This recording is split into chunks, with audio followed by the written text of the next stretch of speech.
जय जय श्री राम। आप सभी का जीवन मंगलमय हो। भारत संस्कार मंच यूट्यूब चैनल पर आप सभी महान भावों, प्रेमियों, सज्जनों का वंदन, अभिनंदन एवं स्वागत है। जगत का खेल निराला रे भैया, जो परमात्मा के सानिध्य में, आश्रय में, आश्रित से हो रहा है। ये खेल जब उसका सानिध्य, आश्रय और आश्रित होने को अनुभव करते हैं, लोग स्वीकार करते हैं, तो जगत का खेल निराला होता है। ये धरती स्वर्ग होती है, हर मानव एक देवता होता है। लेकिन जब ये खेल निराला नहीं रहता तो जगत का खेल बिगड़ने लगता है। यहाँ की व्यवस्थाएं बदलने लगती हैं और उसी व्यवस्था को बदलने को युग परिवर्तन कहा जाता है, जिसमें विपत्तियां आती हैं लोगों के जीवन में। इसलिए आज इस वीडियो में हम लोग इस पर चिंतन मनन करेंगे कि जगत का खेल निराला है या जगत का खेल बिगड़ने वाला है, बिगाड़ने वाली परिस्थितियां हैं, व्यवस्था बदलने वाली परिस्थितियां हैं। इसलिए अगर आप परमात्मा की सानिध्य को, उनकी कृपा को, उनके आश्रय को, उनके आश्रित रहकर अपने जीवन को सफल बनाना चाहते हैं, जीवन को पूर्ण काम निष्काम बनाना चाहते हैं, कर्म सेवा निष्काम, भक्ति निष्काम, पूर्ण विश्राम चाहते हैं, सभी दुखों का विश्राम, सभी बंधनों का विश्राम, तो इस वीडियो को subscribe, like, share, follow, comment करके परमात्मा का आश्रय प्राप्त करें। आपको आश्रय परमात्मा का कृपा और परमात्मा सत्य का आश्रय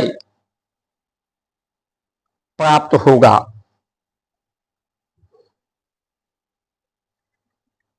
जगत जो है, जगत का खेल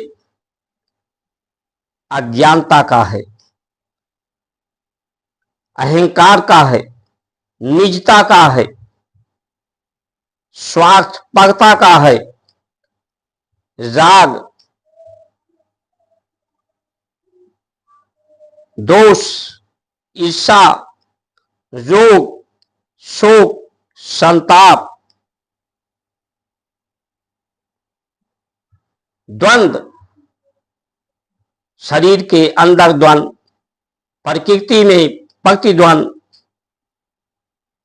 अंतर कलह, अंतर कलेश, संसार में, बाहरी जगत में कलह, कलेश और द्वंद्व, ये जगत का खेल है। लेकिन जो परमात्मा का खेल निराला है, वो भारत की संस्कार संस्कृति है। मां का गर्भ जो परमार्जित नहीं होती, परिशोधन नहीं होता उसका, जिस मां के गर्भ का, उस गर्भ में जो बच्चे होते हैं वो नरक में ही रहते हैं।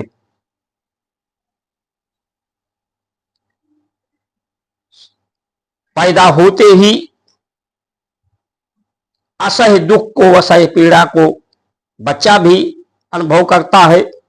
मां को भी अनुभव होता है मृत्यु जैसा। जिस तरह से मृत्यु में भी पीड़ा दुख होता है, जन्म के समय में भी पीड़ा होता है, दुख का अनुभव होता है। संसार में जीव को जो जीव के रूप में ही रह जाता है, जो अपनी आत्मा को नहीं जानता, उसको संसार ये पीड़ा देता है, दुख देता है, और पीड़ा और दुख में वो छटपटाहट उसको होती है, आहत होती है। यही आहत ही हिंसा का कारण बनता है।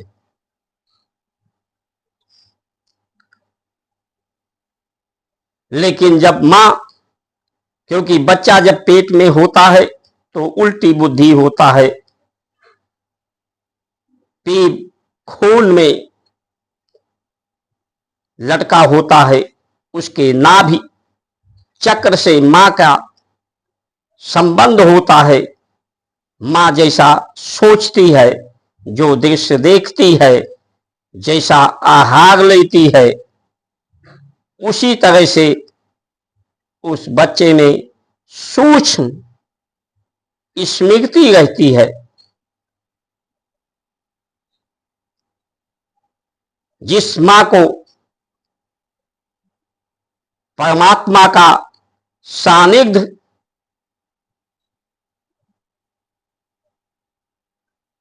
परमात्मा का आश्रय, परमात्मा की आश्रित रहकर जीवन का आशय यही समझती है कि उसका सानिध्यता ही, आश्रितता ही, आश्रय ही जीवन का आशय है, यानी लक्ष्य है।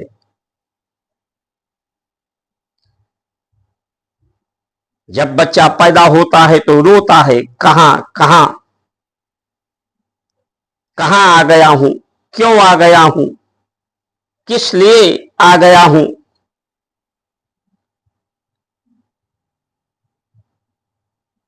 और उसी समय जब रोता है तो रोने को कवरा कहते हैं। उसका निदान करने के लिए दुख का प्राण के स्वरूप में परमात्मा का उसे सानिध्य प्राप्त होता है, यानी करुणा निधान का अवतरण, प्रकटीकरण उसके शरीर के अंदर होता है, हर जीव के अंदर।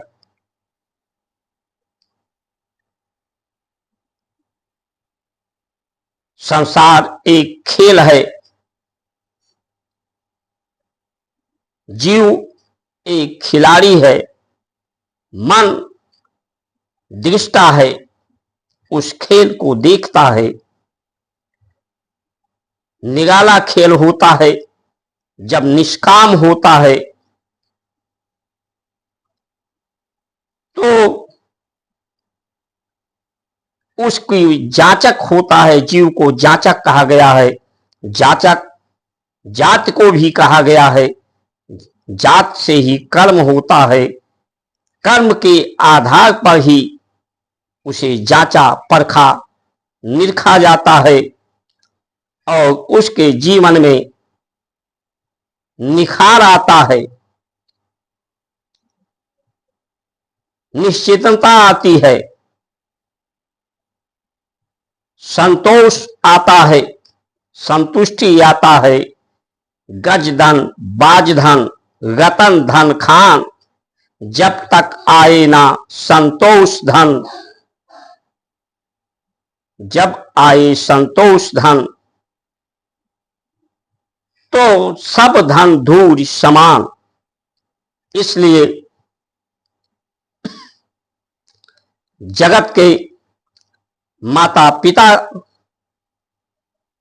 धरती प्रकृति ब्रह्म ब्रह्मांड का भी उसे सानिध्य प्राप्त होता है, साथ प्राप्त होता है। तो कर्म जो होता है वो साथ, संसार के साथ से, सहयोग से, प्रकृति ब्रह्म ब्रह्मांड के धरती के आशय से ये कर्म होता है। कोई भी व्यक्ति, कोई भी जीव स्वतः कर्म निजता के आधार पर नहीं करता। प्राण निकल जाने के बाद परमात्मा का सानिध्य इस शरीर से न होने पर ये शरीर निष्काम ही होता है। इसलिए कर्म का आधार सानिध्य है, परमात्मा का आश्रय आश्रित है, आशय है। ये स्वर्ग के समान उसे जब ऐसी उसकी अवधारणा होती है, ध्येय होता है, ध्यान होता है, स्मरण होता है, तो उसे संसार सुंदरम मनोरम स्वर्ग जैसा अनुभव करता है। स्वयं को देवता यानी देने वाला, कि संसार को मैं क्या दे दूं। ये जन्म रिद्धि के कारण यानी कुछ बकाया जब रहता है, कुछ जानना बकाया रहता है, कुछ करना बकाया रहता है, तो व्यक्ति प्रारब्ध कर्मों से, ग्रह नक्षत्रों के प्रभाव से उसका जन्म होता है। जब व्यक्ति निष्काम हो जाता है, अपने को परमात्मा के आश्रित कर देता है, उसका आश्रय प्राप्त कर लेता है, उसके आशय को जान लेता है, अवशेष जिसे ऋढ़ कहा गया है, संसार एक अवशेष की तरह से है, गंदगी कूड़े की करकट के रूप में है। जब इसे विशेष करता है, इसे सुगंधित करता है, तो श्रेष्ठ होता है। यही श्रेष्ठता है, इसका वो वर्णन करता है अपने जीवन में। जो श्रेष्ठता का वर्णन करता है वही जाचक है, वही जांचने वाला है, वही निरखने वाला है, वही परखने वाला है, वही जीवन में निखार लाने वाला है, वही संसार के सभी दुखों से मुक्त कराने वाला है, जीवन के आवागमन से इस नरक मां के गर्भ से निवृत्ति दिलाने वाला है। संसार एक परीक्षा है, जिसकी जितने ज्यादा धन वैभव, जितना ही बड़ा पद, उतनी ही बड़ी परीक्षा उसे उसकी होती है। जब लोग परीक्षा देने के लिए तैयार नहीं होते, छोटे बच्चे पढ़ते हैं, उन्हें भय के से उनसे परीक्षा ली जाती है। वही बच्चा जब बड़ा होता है तो पद में राग होने से वो परीक्षा देता है, लेकिन सभी परीक्षा देकर भी सभी को पद प्राप्त नहीं होता। लेकिन जो परीक्षा में पास हो जाते हैं उन्हें पद प्राप्त होता है संसार का। और जो संस्कार संस्कृति श्रेष्ठ के द्वारा जो जांचे परखे निरखे जाते हैं उन्हें परम पद की प्राप्ति होती है। लेकिन आज की जो परिस्थितियां हैं वो श्रेष्ठता का वर्णन नहीं, जात पात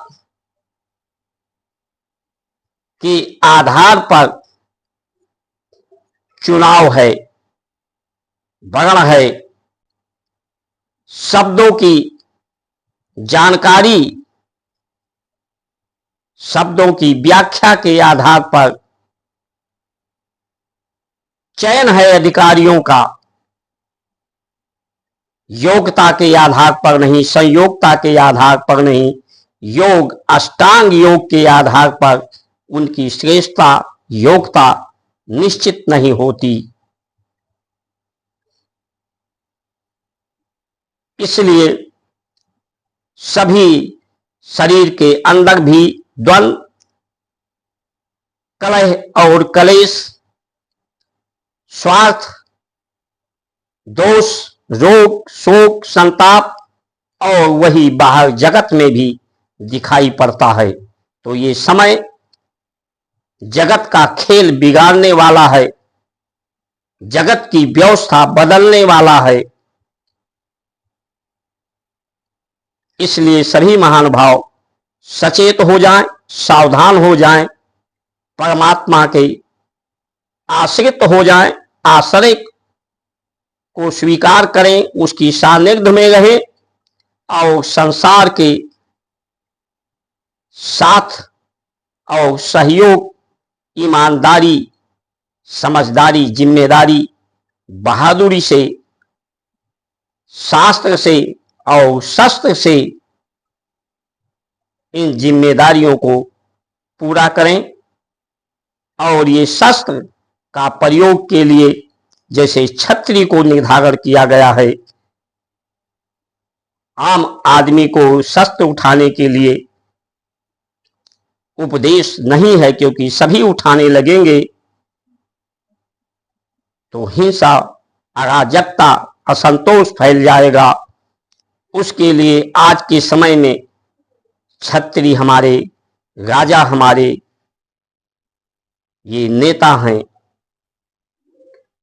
जो श्रेष्ठ पदों पर बैठे हैं, इनकी जो पुलिस बल है, सेना बल है, ये इनके सहयोगी हैं। इन्हें शस्त्र का और शास्त्र का प्रयोग करना चाहिए, शास्त्र के शरण में रहना चाहिए, श्रेष्ठ के शरण लेकर